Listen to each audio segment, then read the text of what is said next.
Richard Caldwell mocked his wife Claire at the Solstice Gala, calling her a charity case to impress the elite. He didn't know Claire was actually the secret heir to the Kensington fortune and the new owner of his firm, Sterling and Finch. When the executor Alexander revealed her identity, Richard's arrogance crumbled. Worse, a private investigator exposed Richard's embezzlement scheme, where he forged Claire's signature to frame her. Claire promptly fired him and handed him over to the FBI. 6 months later, Richard sits in prison while Claire leads the company, transforming it with integrity and proving that power whispers. For 7 years, Claire Caldwell had perfected the art of becoming invisible. It wasn't a magic trick. It was a survival mechanism. In the sprawling, cold architecture of their minimalist penthouse in downtown Chicago, she moved like a ghost. She knew exactly which floorboards creaked and how to set a coffee cup down on a marble coaster without making a sound. Silence was the only thing that didn't irritate Richard. Richard Caldwell was a man who seemed to have been manufactured rather than born. He was a senior VP at Sterling and Finch, a boutique equity firm that managed money for people who owned islands, not just houses. He was handsome in a sharp, predatory way, jawline like a cliff edge, eyes the color of polished steel, and a smile that appeared only when he closed a deal or belittled a waiter. To the outside world, he was a golden boy. To Claire, he was a ceiling that was slowly lowering inch by inch, day by day, threatening to crush her. "Claire." His voice boomed from the walk-in closet, shattering the morning calm. Claire froze in the kitchen, a dish rag in her hand. She took a breath, steeling herself, and walked toward the bedroom. "Yes, Richard." He was standing in front of the floor-to-ceiling mirror, adjusting a silk tie that probably cost more than Claire's first car. He didn't look at her. He looked at her reflection, his lip curling slightly. "This shirt," he said, gesturing to the crisp white Egyptian cotton on his chest. "It's not starched properly. The collar is limp. Do I look like a mid-level manager to you? Do I look like someone who flies commercial?" "I picked it up from the dry cleaners myself, Richard. They said mettons." "I don't care what they said," he snapped, finally turning to face her. The look in his eyes wasn't hatred. It was worse. It was boredom. "You have one job, Claire. You don't work. You don't bring in money. You don't have a social circle to manage. You manage me. And you're failing." It was a lie, of course. Claire did work, though Richard refused to acknowledge it. She was a freelance archival researcher, restoring old manuscripts and verifying lineages for historical societies. It paid modestly, but she loved the smell of old paper and the secrets hidden in ink. Richard called it her little hobby and forbade her from talking about it at dinner parties. "Nobody cares about dusty books, Claire. They care about the NASDAQ." "I'm sorry," she said quietly. It was her mantra. "I'll have it redone." "Don't bother. I'm late." He grabbed his jacket. "Tonight." The invitation arrived for the Obsidian Gala. Claire felt a cold knot tighten in her stomach.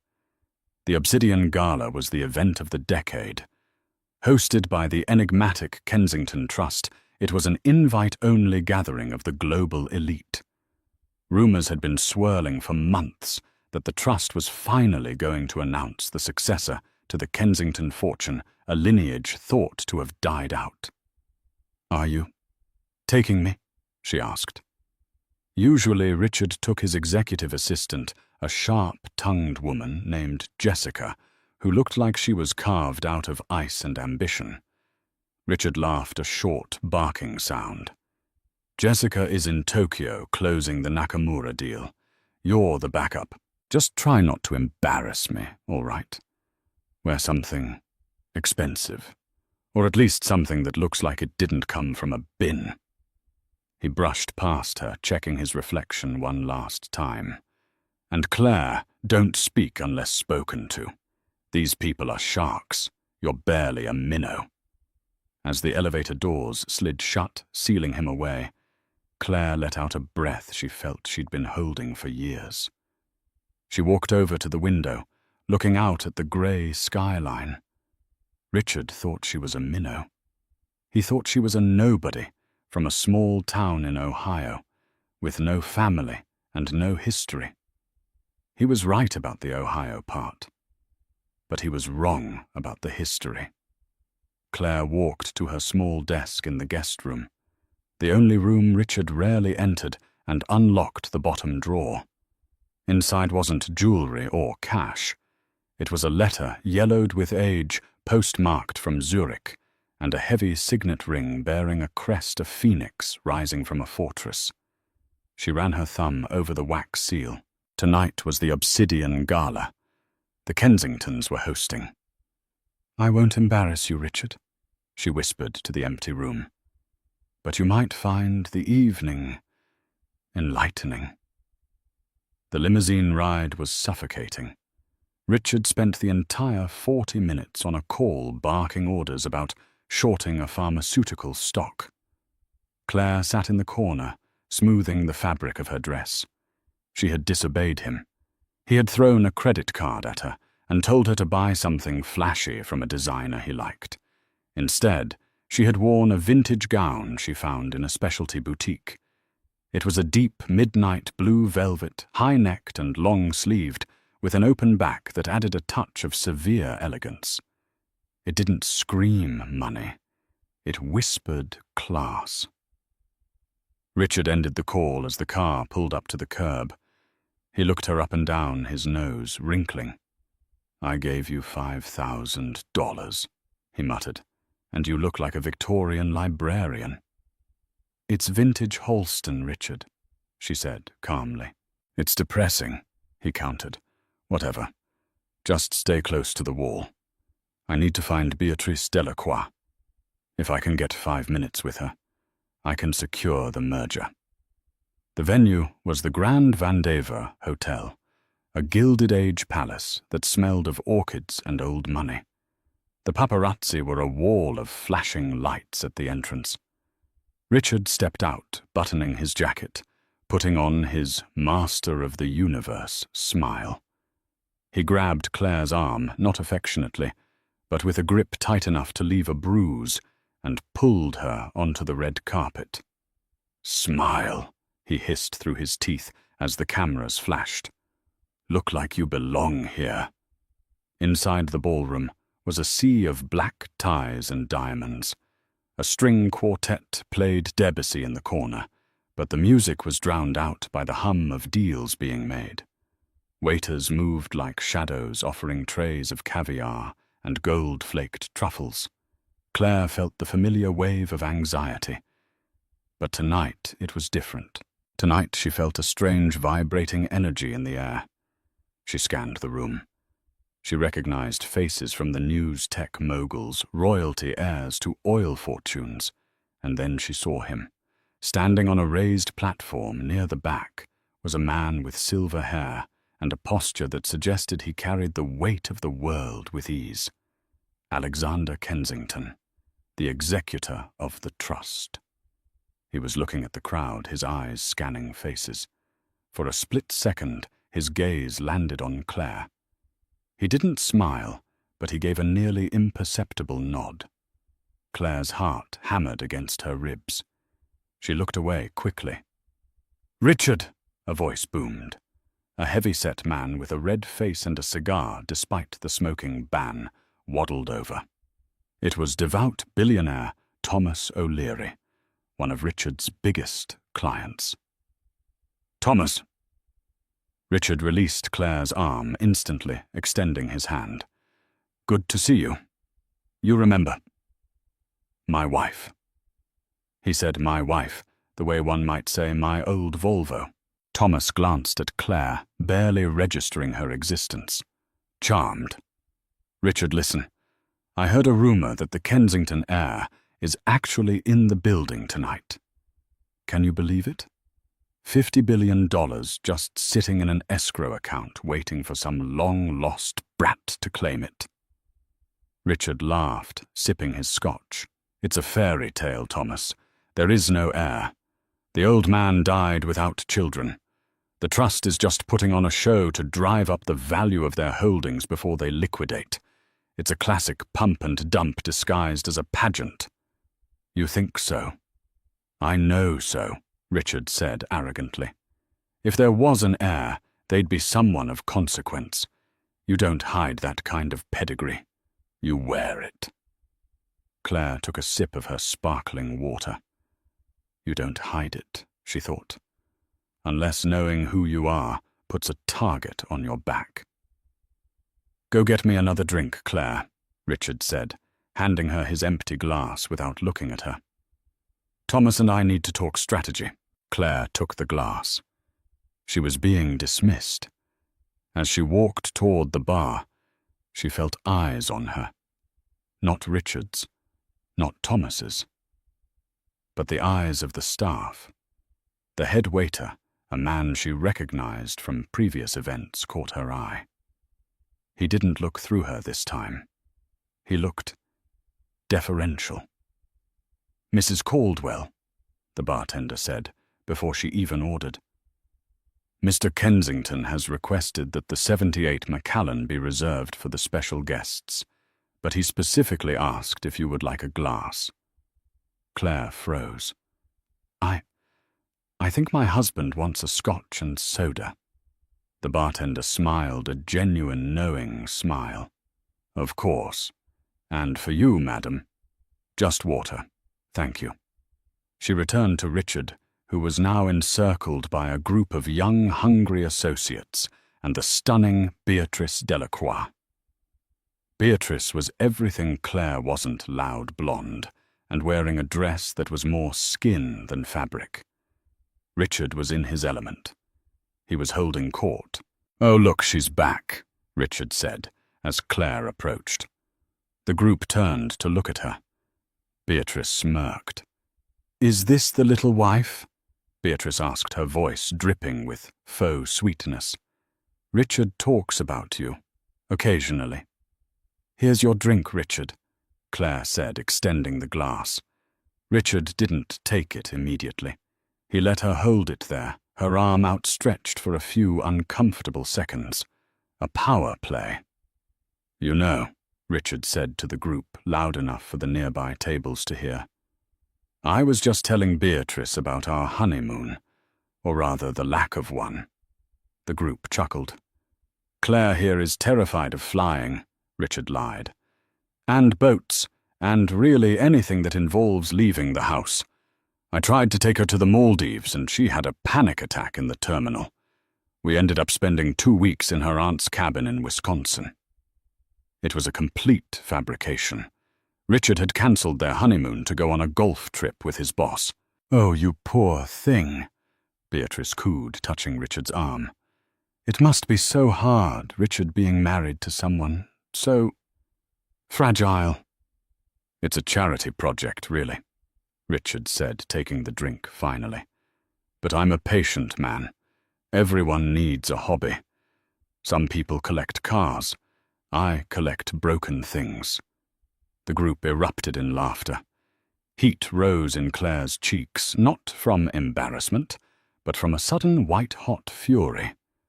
She looked at Richard, really looked at him. She saw the insecurity behind the arrogance. She saw a man so desperate to be big that he had to make everyone else small. She was about to speak, to finally say something, when the lights in the ballroom dimmed. A hush fell over the crowd. A spotlight hit the stage. Alexander Kensington walked up to the microphone. Ladies and gentlemen, his voice echoed through the silence. Welcome to the Obsidian Gala. Tonight is not just a celebration of wealth. It is a celebration of truth. Richard leaned into Beatrice, whispering loud enough for Claire to hear. "Here comes the show. Watch him trot out some actor to play the long-lost prince." "Tonight," Alexander continued, "marks the end of the Kensington Trust's guardianship. For 30 years we have managed the estate of the late Silas Kensington, waiting for the stipulations of his will to be met. The search has been long. It has been global. And it has been secret." The room was dead silent. "Many of you believe the line ended. Many of you." Alexander's eyes seemed to drill into Richard. "Believe this is a performance. But I am pleased to announce that the heir has been found. The sole beneficiary of the Kensington estate, valued at approximately $62 billion, including the controlling interest in Sterling and Finch." Richard choked on his drink. "Sterling and Finch. That's my firm. The Kensingtons own the controlling interest. They do now," Beatrice whispered, stepping away from him slightly. "The heir is in this room," Alexander announced. A murmur ran through the crowd. People began looking around, eyeing each other suspiciously. "Is it you?" Someone asked a duke. "Is it him?" Someone pointed at a tech CEO. "And," Alexander said, raising a hand, "the heir has requested that before they step forward, we acknowledge the people who have supported them on their journey." Richard straightened his tie. "It's got to be someone in this circle. Maybe it's Beatrice. Beatrice, is it you?" Beatrice shook her head, looking wide-eyed. "The heir," Alexander said, "is a woman of immense patience. A woman who has endured slants. A woman who has been underestimated by everyone in this room." Claire set her glass down on a passing waiter's tray. Her hands were shaking, but she clasped them together. Richard scoffed. "Sounds like a sob story. Probably some waitress they found." "Richard," Claire said. Her voice was low, but it cut through the murmuring crowd like a razor. "Not now, Claire," Richard hissed, standing on his tiptoes to see the stage. "I'm trying to see who it is." "Richard," she said again, louder. He spun around, furious. What could you possibly have to say right now that is more important than—" "I think," Claire said, her eyes locking onto his. "He's talking about me." Richard stared at her for a second, blinked, and then burst out laughing. It was a loud, ugly sound that drew the attention of the people around them, including Thomas O'Leary and Beatrice. "You—" Richard wiped a tear from his eye. "Oh, that is rich. That is the funniest thing you have ever said, Claire. You the Kensington heir." He turned to Beatrice. "Did you hear that?" "She thinks she's the heir." Beatrice giggled, covering her mouth. "Oh, honey, that's adorable. Delusional but adorable." "Claire," Richard said, his voice dropping to a patronizing tone he used for children. "Silas Kensington was a titan of industry. You are. You buy your clothes at thrift stores. You don't know the difference between a bond and a stock. You're a researcher, Claire. You look at dust. Please stop embarrassing me." "I don't buy my clothes at thrift stores because I have to." "Richard," Claire said, her voice steadying, "I do it because I don't need fabric to tell me who I am." "Enough," Richard snapped, his face reddening.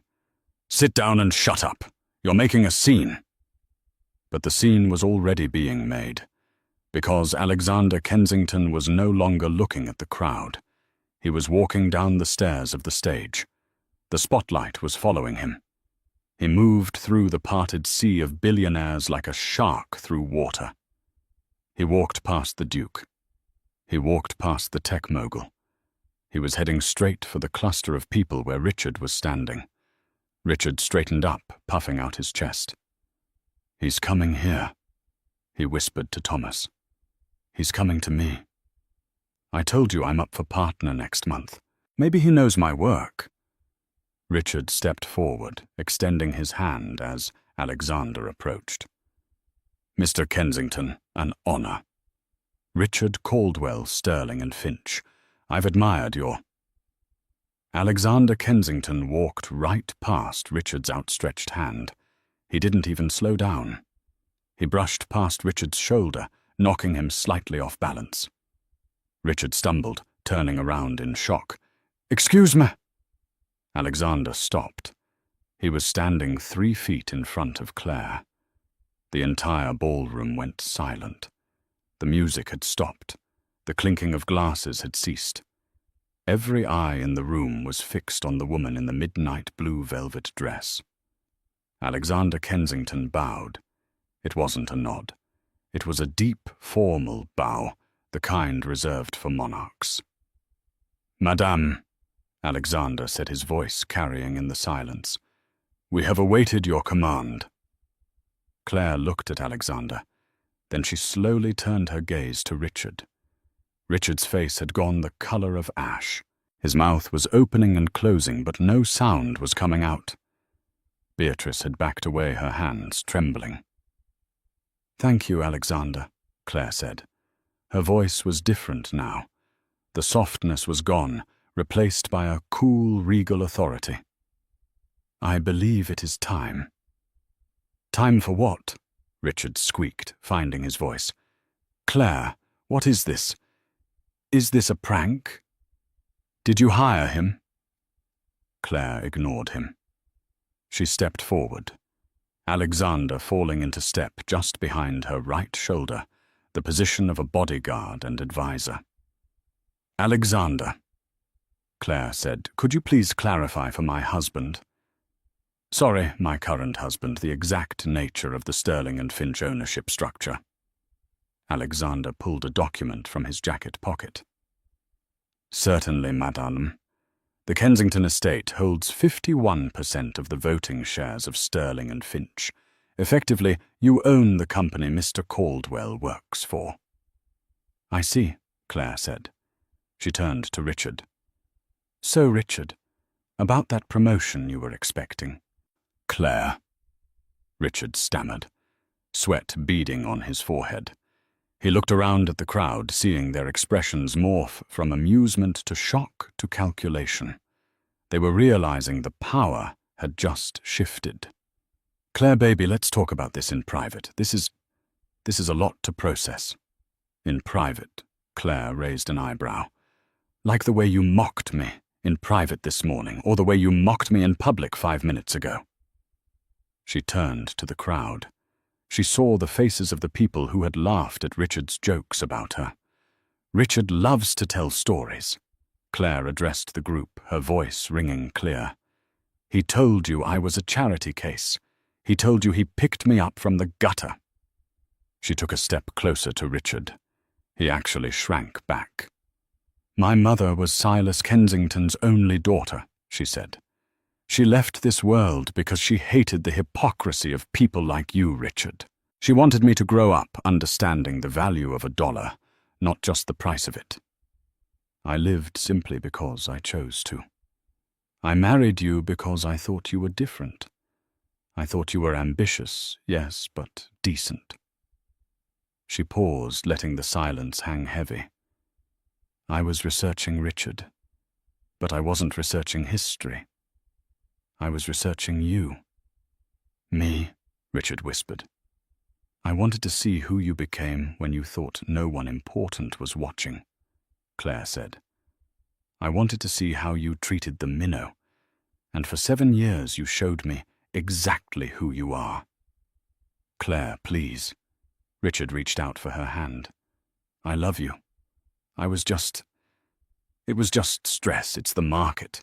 You know how I get." "I do know how you get," Claire said. She looked at his hand, the hand that had pointed at her, dismissed her, waved her away 1,000 times. She didn't take it. Instead, she turned to Alexander. "Miss Kensington, does the firm currently have a morality clause in the senior partner contracts?" "It does, madam. Alexander replied, a hint of a smile on his lips. Section 4, Paragraph 2. Any executive who brings public disrepute to the firm or demonstrates character incompatible with the firm's values can be terminated, immediately, without severance. Richard's knees buckled. He grabbed the edge of a table to stay upright. Claire, you can't. We're married. And that, Claire said, is the next thing I'll be correcting. But first, she signaled to the DJ booth. Turn the music back on. I believe I have some networking to do. As the music swelled, Claire turned her back on Richard. But the drama was far from over. Because as Richard stood there, humiliated and trembling, a woman stepped out of the shadows near the service entrance. It wasn't a guest. It was a woman in a trench coat, holding a manila envelope. She looked at Richard, then at Claire. Mrs. Caldwell, the woman called out. Claire stopped and turned. Yes, I'm a private investigator, the woman said, walking into the circle of light. I was hired by the Kensington Trust to vet all associates of the Heir. I found something regarding your husband, something that happened 5 years ago in the Cayman Islands. Richard's eyes went wide. Panic sheer and primal took over his face. No, he mouthed. No, don't. Claire looked at Richard's terrified face, then at the investigator. Speak, Claire commanded. The ballroom was suspended in a silence so thick it felt like the air had been sucked out of the room. The private investigator, a woman named Sarah Harper, with eyes that looked like they had seen every sin humanity was capable of committing, opened the manila envelope. She didn't hand the papers to Claire. She handed them to Alexander Kensington. Alexander adjusted his glasses, scanning the documents. His face, usually an impassive mask of corporate stoicism, hardened into granite. He looked up, his gaze fixing on Richard with a terrifying intensity. Richard, Alexander said, his voice deadly calm. Would you like to explain to the room what Project Blue Heron is? Richard's face, previously pale, now flushed a mottled red. He tugged at his collar. I don't know what you're talking about. It's probably some administrative error, a clerical mix-up. A clerical mix-up, Alexander repeated, his voice dripping with ice. Interesting choice of words. He held up a document for the nearest guests to see. 5 years ago. Sarah Harper stepped in, her voice projecting clearly. Richard Caldwell opened a shell company in the Cayman Islands called Blue Heron Holdings. Over the last 60 months, he has been systematically siphoning funds from Sterling and Finch's high-risk accounts into this holding company. Small amounts at first, rounding errors, then larger sums, skimming off the top of returns before reporting them to clients. The crowd gasped. Embezzlement was the one sin the elite did not forgive. You could be cruel, you could be unfaithful, but you could not steal from your own tribe. That's a lie. Richard screamed, his composure finally shattering. You can't prove that that account isn't in my name. No, Sarah said, pulling out a second sheet of paper. It isn't. That's the clever part, isn't it, Richard? You didn't put your name on the signature card. You forged a signature. Claire felt a cold shiver run down her spine. She looked at Richard, who was now sweating profusely, his eyes darting toward the exit. Whose signature did he forge? Claire asked, though she already felt the sick dread of the answer in her stomach. Sarah looked at Claire with pity. Yours, Mrs. Caldwell. The account is registered to Claire Miller Caldwell. He set it up using your social security number and your old passport information. If this scheme had been discovered by the SEC, the trail wouldn't have led to Richard. It would have led to you. You would be the one facing 20 years in federal prison for wire fraud. The revelation hit Claire like a physical blow. She took a step back, her hand flying to her mouth. It wasn't just greed. It was a fail-safe. Richard hadn't just used her as a maid and a punching bag for his ego. He had curated her as his scapegoat. He had kept her small, kept her isolated, and kept her ignorant of their finances so that if the walls ever closed in, he could throw her to the wolves and walk away clean. "My wife handles the confusing paperwork," he would have said. I had no idea. "You monster," Beatrice Delacroix whispered, backing away from Richard as if he were contagious. Even she, with her loose morals, looked horrified. "Claire, listen," Richard stammered, holding his hands up. It was an insurance policy for us. If the market crashed, we needed a nest egg. I put it in your name to protect us. To protect us!" Claire's voice was barely a whisper, but it trembled with a rage she had never known she possessed. "You set me up to go to jail, Richard. You stole millions and you signed my name." She walked toward him. The fear she used to feel when he raised his voice, the anxiety of displeasing him, it all evaporated. In its place was a cold, hard clarity. "I spent 7 years worrying about starched collars and coaster placement," Claire said, her voice rising.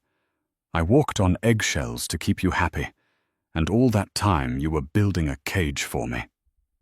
"I did what I had to do," Richard yelled, cornered. "You don't understand this world, Claire. It's dog eat dog. I needed leverage, and you were just there. You were nothing. You were happy being nothing." "I was never nothing," Claire said. "I was just waiting." She turned to Alexander. "Mr. Kensington, as the majority shareholder of Sterling and Finch, I believe I have a fiduciary duty to report internal theft immediately." "Indeed you do, madame," Alexander said. He pulled a phone from his pocket. "I have the federal authorities on speed dial. They are actually stationed in the lobby waiting for my signal. We've been tracking the Blue Heron account for 3 months. We just needed to confirm the signature was forged." You knew?" Richard looked between Alexander and Claire. "We suspected," Alexander said. "We needed to see if you would confess or implicate your wife. Tonight you proved exactly who you are." Richard looked at the doors. 2 men in dark suits were already entering the ballroom, moving through the crowd with purpose. The FBI. Panic overtook him. Richard Caldwell, the man who prided himself on control, lunged. He didn't lunge for the door. He lunged for Claire. "You witch!" he screamed. His face twisted into a mask of hatred. "You set me up. You knew." He raised a hand to strike her, a reflex born of years of bullying. But the hand never landed. Alexander Kensington, despite his age, moved with the speed of a viper. He caught Richard's wrist in mid-air, twisting it behind his back with a sickening crunch. Richard howled in pain, dropping to his knees. "I wouldn't do that," Alexander whispered into Richard's ear. "Assaulting a federal witness adds 5 years to the sentence." The FBI agents arrived, hauling Richard to his feet. He was panting, his hair disheveled, his tuxedo jacket torn at the shoulder. He looked around the room, searching for an ally, for someone to save him. He looked at Thomas O'Leary. Thomas turned his back, examining a painting on the wall. He looked at Beatrice. She was checking her makeup in her compact mirror. He looked at the crowd. They were holding up their phones, recording every second. Finally, he looked at Claire. "Claire." He wept, the fight leaving him. "Claire, please. I'm your husband. Don't let them take me. I can fix this. We can fix this." Claire looked down at him. She saw the man she had loved, the man she had feared, and realized he was neither. He was just a small, greedy man, who had mistaken kindness for weakness. "You're right, Richard," she said softly. "You are my husband, and as your wife I'll make sure you have the best legal representation." Richard's eyes lit up with hope. "You will, yes." Claire smiled, and it was a smile that didn't reach her eyes. "I'll hire a lawyer to ensure the divorce papers are served to you in your cell properly. Goodbye, Richard." The agents dragged him away. His screams of "Claire, Claire" echoed through the gilded hall until the heavy oak doors slammed shut, silencing him. The ballroom was quiet for a heartbeat. Then slowly the string quartet began to play again. Alexander straightened his jacket and turned to Claire. "Are you all right, madame?" Claire took a deep breath. She felt lighter, as if gravity had released its hold on her. "I'm fine, Alexander. Actually, I'm starving. Is there any way we can get a cheeseburger?" Alexander smiled. "I own the hotel, madam. We can get you whatever you wish." The weeks following the Obsidian Gala were a blur of flashbulbs, lawyers, and headlines. The video of Richard's arrest had gone viral, accumulating 50 million views in 48 hours. The title of the most popular upload was "Billionaire Heiress Evicts Husband from Reality." Claire moved out of the sterile penthouse she had shared with Richard. She didn't want it. She instructed Alexander to sell it furniture, clothes, and all, and donate the proceeds to a shelter for victims of domestic financial abuse. She moved into the Kensington estate, a sprawling historic mansion on the North Shore that sat on a cliff overlooking Lake Michigan. It was a fortress of stone and ivy, filled with the history of her ancestors. For the first time in her life, she had a home that couldn't be taken away from her. But the war wasn't over. Richard was in custody, denied bail due to being a flight risk thanks to his hidden offshore accounts, but he was fighting.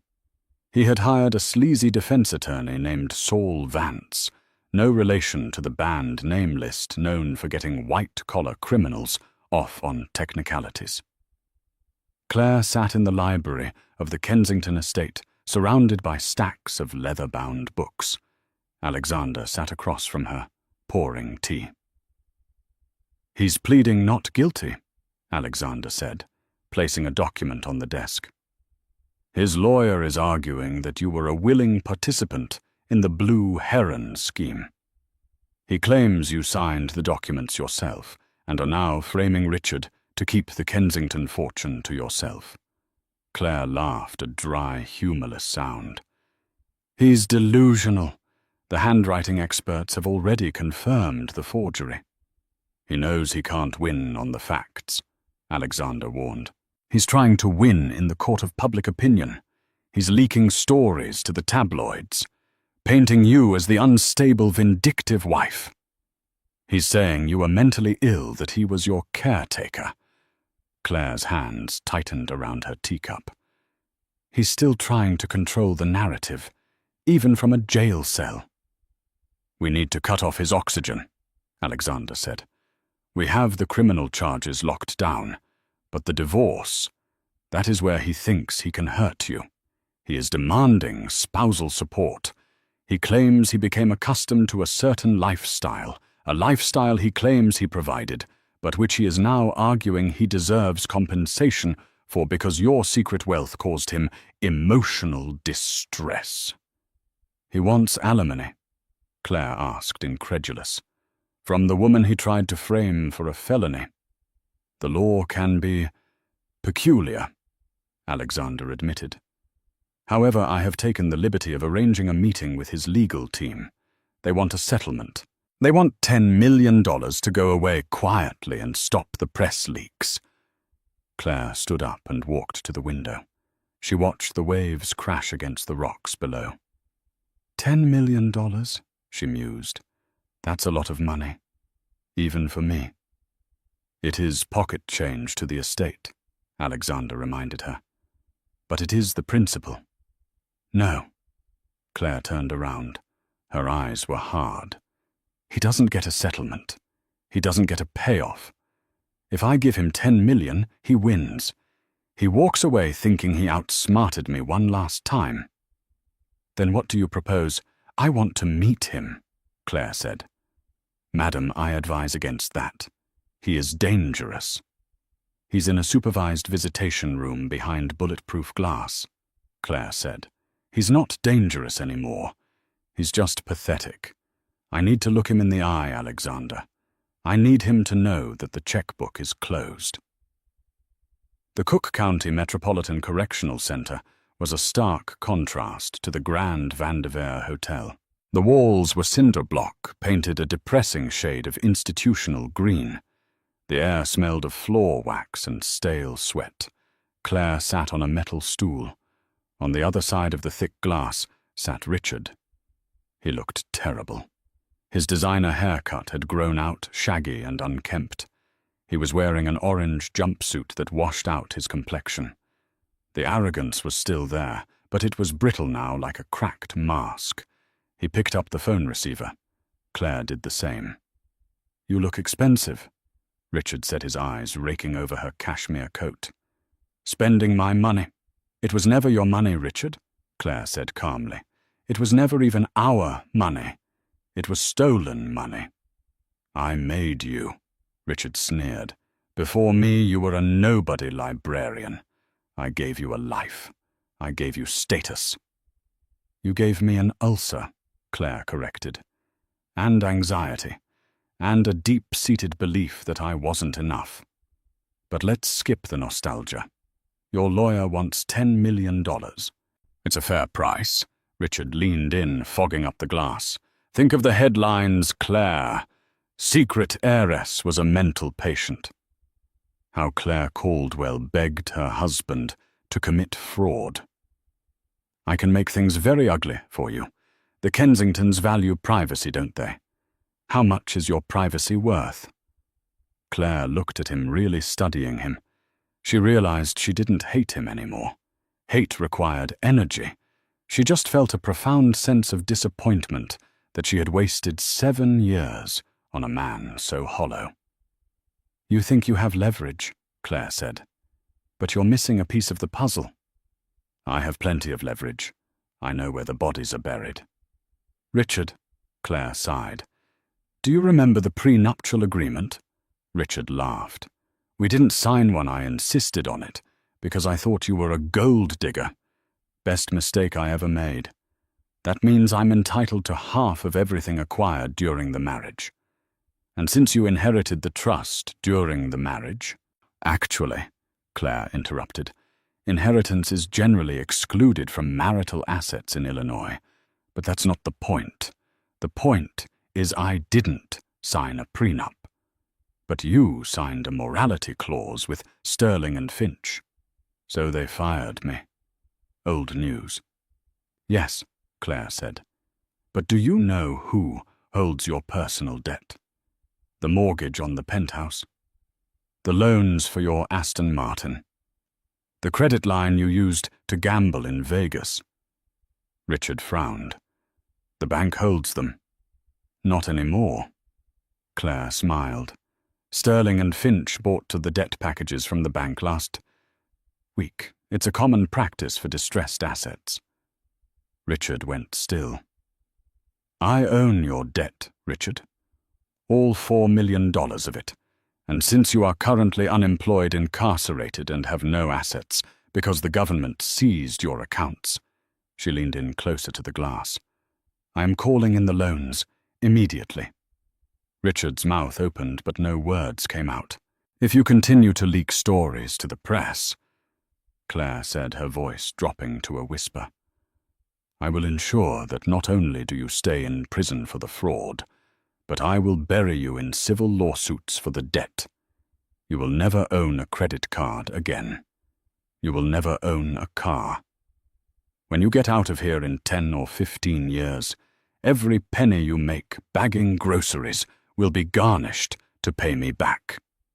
Richard stared at her, the blood draining from his face. He realized the trap had snapped shut. He had no cards left to play. However, Claire continued, I am generous. If you sign the divorce papers today, uncontested, no alimony, no settlement, and you issue a public retraction of your lies, I might be inclined to forgive the debt. I'll let you start at 0 instead of -4 million. She placed a hand on the glass. It's a one-time offer, Richard. It expires when I walk out that door. Richard looked at the door. He looked at Claire. He looked at the orange jumpsuit reflected in the glass. The master of the universe was gone. All that was left was a desperate man. Where do I sign? He whispered. The wind at 50 stories up didn't just blow. It hummed. It was a low vibrational frequency that resonated against the reinforced glass of the Kensington Tower, a sound that Claire had come to associate with freedom. It had been exactly 6 months since the night of the solstice gala. 6 months since the world had tilted on its axis, sliding Richard Caldwell off the edge and leaving Claire standing firm at the center. Claire stood on the private terrace of the chairman's suite, her hands resting lightly on the cold limestone railing. The Chicago skyline stretched out before her, a sprawling grid of amber lights and steel canyons, beginning to glow as the autumn sun dipped below the horizon. The air was crisp, biting with the promise of winter, but Claire didn't shiver. She didn't feel the cold the way she used to. She adjusted the cuff of her jacket. She wasn't wearing the invisible grey cardigans of her past life, nor the ill-fitting dresses Richard used to criticize. Today she wore a bespoke suit commissioned from a tailor in Milan, sharp, architectural, and white. Not the white of surrender, but the blinding white of a supernova.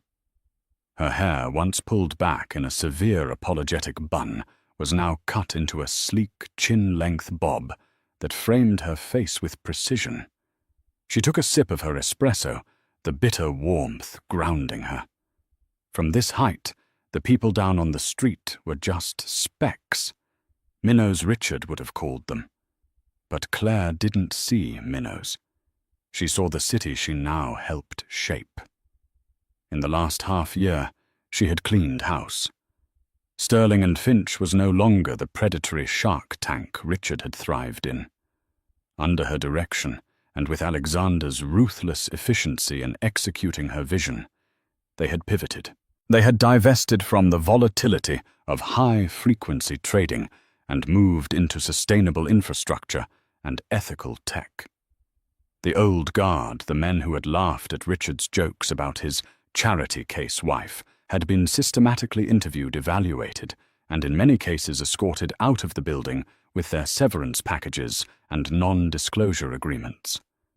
Claire had learned that mercy didn't mean weakness, but she also learned that keeping toxic people in power was a cruelty to everyone else. The heavy glass door behind her slid open with a soft hydraulic hiss. Claire didn't jump. She didn't flinch. She simply turned, her movements fluid and deliberate. Alexander Kensington stood in the doorway. The wind caught his silver hair, but he looked as impeccable as ever, a tablet tucked under his arm. "The board is gathering, Madam Chairman," Alexander said, his voice cutting through the wind. "The quarterly projections are prepped. They are nervous about the renewable energy acquisition in Nevada, but they will vote whichever way you signal." "They're nervous because they lack imagination." "Alexander," Claire said, stepping back inside the climate-controlled quiet of the office. "They look at a desert and see sand. I look at it and see the future of the power grid. We aren't just managing wealth anymore. We're building a legacy. Make sure Thomas O'Leary knows that if he interrupts me today, I'm buying his golf club and turning it into a public park." Alexander allowed himself a rare, dry chuckle. "I believe Mr. O'Leary has learned his lesson after the last meeting. He is terrified of you, Claire." "Good," she replied. "Fear keeps them honest. Respect keeps them loyal. I'll settle for the former until I earn the latter. She walked toward her desk, a slab of black obsidian that seemed to float in the center of the room. She was ready to head to the boardroom to take her seat at the head of the table, but she noticed Alexander hadn't moved to open the main doors yet. He was lingering a rare hesitation in his posture. "What is it?" Claire asked, pausing. "Is there a problem with the SEC filings?" "No, madame.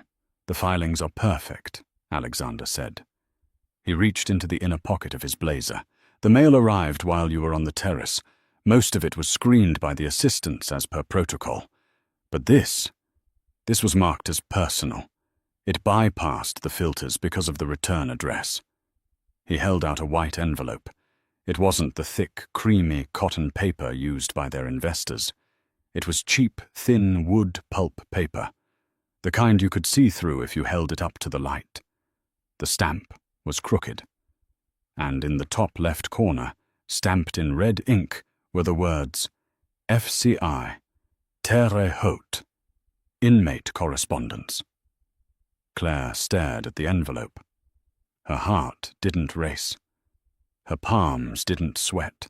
She felt a curious detachment, like she was looking at an artifact from a museum exhibit about a civilization that had died out long ago.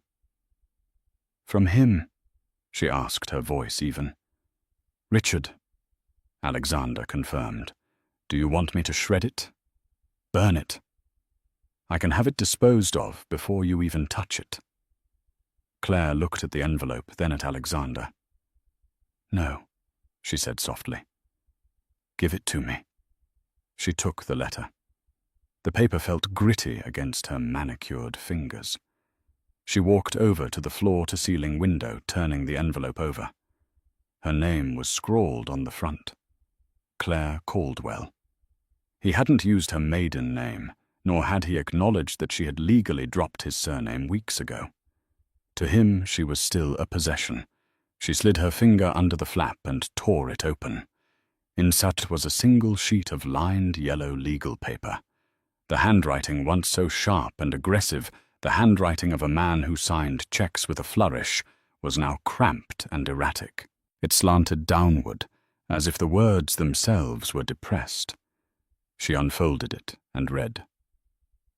Claire, I have a lot of time to think in here. The lights never really turn off, and it's loud, but in my head, it's quiet. I keep replaying that night at the Gala. I play it back, frame by frame. I keep thinking about what I said to everyone. How I told the room you were nothing. How I told them I saved you. I realized something last night, staring at the ceiling of my cell. I didn't say those things because they were true. I said them because I was terrified they weren't. I needed you to be the minnow, so I could feel like the shark. I needed you to be small, so I could feel big. But you were never the minnow, were you? You were the ocean, vast and deep and dangerous, and I was just an idiot treading water thinking I controlled the tides because I knew how to swim. I'm sorry. Not for getting caught, though I am sorry about that. 2. I'm sorry for not seeing you. I spent 7 years looking in the mirror, and I missed the only real thing in the room.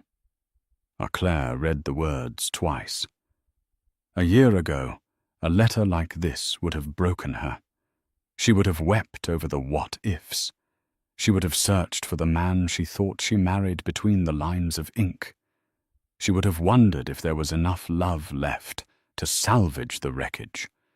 But today she felt the words hit her like rain against a window pane. They touched the surface, but they couldn't get inside. The apology was valid. It was perhaps the most honest thing Richard had ever written. But it was too late. It was the apology of a man who had lost his audience, a performer realizing the theater was empty only after the curtain had fallen. He wasn't sorry he hurt her. He was sorry he had underestimated her. There was a difference. She looked up from the paper, her reflection staring back at her in the darkened glass. She saw the woman Richard described the ocean. He was right. She was vast. She was powerful. And oceans didn't mourn the stones thrown into their depths. They simply washed over them and continued to move. "Madame," Alexander asked gently from the doorway, "we are 5 minutes late." Claire didn't look back at the letter. She folded it along the existing creases, precise and final. She didn't tear it up. Tearing it up would imply emotion. It would imply anger. And she had no anger left for Richard Caldwell. She had nothing for him. She walked back to her desk and held the letter out to Alexander. "File this," she commanded. "Under legal?" Alexander asked, taking the envelope. "No," Claire said, smoothing the lapel of her white jacket. "File it in the archives. Create a new folder. Label it Past Mistakes." Alexander's lips quirked upward in a ghost of a smile. He understood. It wasn't a weapon anymore. It was just paperwork. "Very good, madame." And Alexander, "Yes. Send a note to the prison warden. Tell him that Mr. Caldwell's commissary account is to be frozen. I believe I mentioned forgiveness for his debt, but I never said I'd subsidize his snacks. Let him learn the value of $1, as he so often told me I should." "With pleasure," Alexander said, tucking the letter away into his jacket. He stepped aside, holding the heavy double doors open. The hallway beyond was lined with portraits of the Kensington ancestors, stern men with mutton chops and pocket watches. But at the end of the hall, the double doors to the boardroom stood waiting. Claire could hear the low murmur of voices from inside. The 20 most powerful men in Chicago were in that room waiting for her, waiting for the charity case, waiting for the librarian. She took a breath. It wasn't a nervous breath. It was fuel. The sound of her heels on the marble floor was a rhythmic, authoritative percussion as she walked down the hall. Click, click, click. As she reached the boardroom, the doors swung open. The conversation inside ceased instantly. 20 heads turned. 20 spines straightened. The rustle of expensive fabric filled the air as one by one the board members stood up. It wasn't a courtesy. It was a reflex. Claire walked to the head of the long mahogany table. She didn't sit immediately.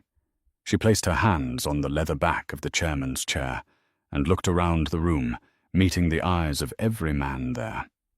She let the silence stretch heavy and pregnant with power. She wasn't hiding in the shadows of history anymore. She was making it. "Gentlemen," Claire said, her voice clear, resonant, and undeniably in charge. "Please sit down. We have a world to rebuild, and I'm tired of waiting." Claire's story isn't just about money or revenge. It's about the silent strength that so many people carry hidden beneath the surface. Richard thought value was something you shouted about, something you wore on your wrist or drove on the highway. But Claire proved that true power is knowing exactly who you are, even when the world and the people closest to you try to tell you you're nothing. She rose from the ashes of a toxic marriage, not because she inherited a fortune, but because she finally inherited her own self-worth. Wow, what a journey for Claire, from the invisible wife to the CEO of the Skyline. If you enjoyed this story of justice and karma, please hit that like button. It really helps the channel. And tell me in the comments, do you think Richard deserved a second chance, or did he get exactly what was coming to him? I read every comment. Don't forget to subscribe and ring the bell so you don't miss the next story. Thanks for watching, and remember, never underestimate the quiet ones.